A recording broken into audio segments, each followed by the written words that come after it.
हालिया चंद महीने से सर्वेस का एक तूफान आया हुआ है। हर कोई इन्हीं सर्वेस से अपनी पसंद के पॉइंट्स निकालता है और सोशल मीडिया पर इसको डालकर भागने डालने लगता है। मुल्क में इस वक्त कौन ज्यादा पॉपुलर है, इलेक्शंस होने चाहिए या नहीं, इन तमाम मामलों से कतई नजर एक मसला जिसका जिक्र हर सर्वे में होता है, वो बदकिस्मती से इस पर बहुत कम बात होती है और वो है महंगाई और पाकिस्तान की तेजी से जवाल पजीर होती मईशत। इस वक्त सूरत हाल ये है कि IMF प्रोग्राम के लिए हमें दुनिया भर की खाक छानना पड़ रही है। इसकी वजह IMF की ये अजीबो गरीब शर्त है कि पहले पाकिस्तान को दोस्त ममालिक से $6 अरब की फाइनेंसिंग की यकीन दहानी लेनी पड़ेगी, फिर IMF हमें $1.5 अरब का कर्जा देगा। IMF इस तरह की अजीबो गरीब शराइत क्यों आयद कर रहा है? क्या ये हमारे लिए कोई ट्रैप है या बेहतरी का कोई रास्ता है? इसको समझने के लिए हमें खित्ते में होने वाली बड़ी तब्दीलियों को समझना पड़ेगा। चीन की सालिसी में सऊदीया और ईरान के सफारती ताल्लुकात की बहाली न सिर्फ मशरिक़ वस्ता बल्कि आलमी सियासत में भी अहम तब्दीली है। जबकि सऊदी हुकूमत का शामी सदर बशारुल असद को अरब लीग के इजलास में शिरकत की दावत का फैसला बिलाशुबा मशरिक़ वस्ता और आलमी सियासत में एक अहम संगे मील साबित होगा। इससे पहले हमने देखा कि सऊदी अरब और तुर्की के ताल्लुकात में बेहतरी आ रही है, जबकि सऊदी अरब मशरिक़ वस्ता में जारी मुख्तलिफ प्रॉक्सीज को ख़त्म करने जा रहा है, जबकि खित्ते में मौजूद बाकी ममालिक सऊदी अरब की इस बात पर लब्बैक कह रहे हैं। अब कहा जा सकता है कि कुछ अरसे तक हम इस खित्ते में पायदार अमन देख सकेंगे। कई दहाइयों तक अमेरिका सऊदी अरब की सिक्योरिटी का ज़ामिन था। हाल ही में दोनों ममालिक के ताल्लुकात में उस वक्त दरारें सामने आई जब वाशिंगटन सऊदी अरब को तेल की सप्लाई बढ़ाने और तेल की कीमतों पर आमादा करने में नाकाम रहा। अमरीकी दबाव के बावजूद सऊदी अरब ने ओपेक ममालिक की शराकत से तेल की पैदावार के जरिए तेल की कीमतों पर कंट्रोल बारे बैरूनी दबाव मुस्तरद कर दिया है। सऊदी इक़दाम वाज़े करते हैं कि सऊदी अरब अपनी मईशत को तेल की पैदावार से आज़ाद करके अपने ऑप्शंस बढ़ाना चाहता है, जबकि सिक्योरिटी और दीगर मामलात में भी अमरीका पर इन्हिसार ख़त्म करना चाहता है। समाजी तौर पर सऊदी अरब का माशरा अब तरक्की पसंद और लिबरलिज्म की जानिब बढ़ रहा है। सऊदी अरब का विजन 2030 ममलिकत को एक ऐसा मरकज़ बनाना चाहता है जो न सिर्फ एशिया, अफ्रीका और यूरोप को जोड़ेगा बल्कि माशी और सियासी हवाले से खित्ते में सऊदीया की अहमियत यूरोप से ज़्यादा होगी।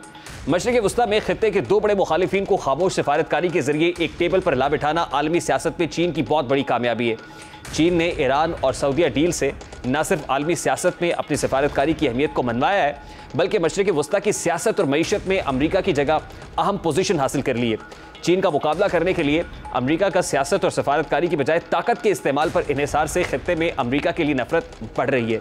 मशरिक़ वस्ता की बदलती हुई सूरत हाल और आलमी हालात के पेश नज़र सबसे अहम सवाल यह है कि पाकिस्तान कहाँ खड़ा है। पाकिस्तान ने ईरान और सऊदीया के सफारती ताल्लुकात की बहाली का खैर मकदम किया है और मशरिक़ वस्ता की सियासत में बढ़ते हुए चीनी किरदार से पाकिस्तान सबसे ज़्यादा फ़ायदा हासिल कर सकता है, क्योंकि पाकिस्तान में इन तीनों रियासतों के बिल्कुल बीच में यानी जो इसकी जियोपॉलिटिकल सिचुएशन है और जियोग्राफिकल लोकेशन है, वो इन तीनों के बीच में एक तरफ सऊदीया का विजन 2030 है, ईरानी तेल है, तो दूसरी जानिब चाइना का बेल्ट एंड रोड इनिशिएटिव है। यानी हमारे पास ऑप्शंस कम होने की बजाय ऑप्शंस बढ़ रहे हैं। लेकिन इसके लिए पाकिस्तान को मुल्क में जारी अंदरूनी सियासी बहरान और माशी मसाइल पर काबू पाना होगा। अगर पाकिस्तान ने सियासी बहरान पर काबू पाकर फौरी बड़े सिफारती फैसले ना लिए तो अंदेशा है कि कहीं मशरिक़ वस्ता और दुनिया में होने वाली सियासी तब्दीलियां हमारे गले ही न पड़ जाएं। पाकिस्तान के अंदर जो बड़ी डेवलपमेंट हो रही है वो नवाज शरीफ की सऊदी आमद है। नवाज शरीफ जो रमज़ान मुबारक के आखिरी अशरा मक्का और मदीना में गुजारते हैं, अब 6 साल बाद अर्ज़ मुक़द्दस पहुँचे हैं। अब कहा जा रहा है कि नवाज शरीफ सलमान बिन अब्दुल अजीज़ से जद्दा में मुलाकात करेंगे जो ईद से पहले मुतवक्के है। और दूसरी जानिब वज़ीर आज़म शहबाज शरीफ और वज़ीर ख़जाना सेनेटर इसहाक डार ने पाकिस्तान की मौजूदा सियासी सूरत हाल के बायस सऊदी अरब रवानगी मुलतवी कर दी है। इमरान खान के दौरे हुकूमत में रियाज और इस्लामाबाद के ताल्लुकात बहुत ज़्यादा खुशगवार नहीं थे। इमरान खान के ईरान और सऊदी अरब में मसालियत कराने के हवाले से बयानात और बाद में मलेशिया और तुर्की के साथ मिलकर इस्लामी ब्लॉक बनाने की मुबैना कोशिश ने सऊदी हुक्मरानों को सख्त नाराज़ कर दिया था, जबकि शरीफ फैमिली और सऊदी अरब के शाही हुक्मरानों के दरमियान ताल्लुकात बहुत खुशगवार हैं और ये ताल्लुकात कई दहाइयों पर मुश्तमिल हैं।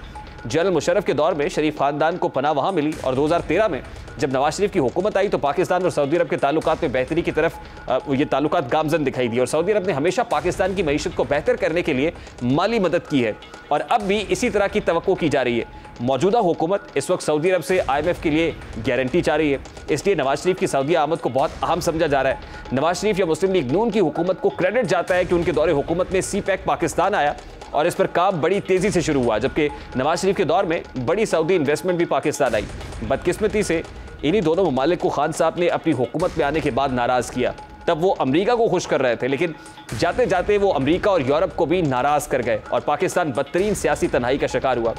आज 1 साल होने के बावजूद हम वही बोया हुआ काट रहे हैं। आज भी जब हम एक फैसला कुन मोड़ पर खड़े हैं मगर हमारे मसले इतने शदीद हैं कि हम एक दूसरे पर एतबार करने को तैयार नहीं है, तो कोई भी दूसरा मुल्क हम पर कैसे एतबार करेगा।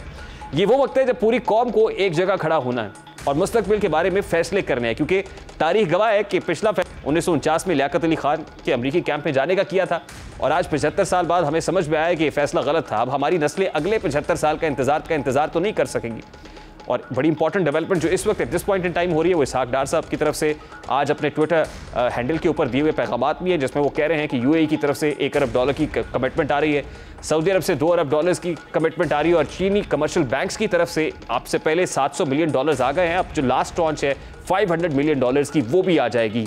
तो लग ये रहा है कि अगर ये वाकई मैच्योर होता है और IMF की तरफ से जो $1.2 बिलियन की जो ट्रांच है जो इन्हीं जो फ्रेंडली कंट्रीज से आने वाली इमदाद के साथ मशरूत है, अगर वो भी आ जाती है तो मुल्क से डिफॉल्ट का खतरा यकीनन टल जाएगा।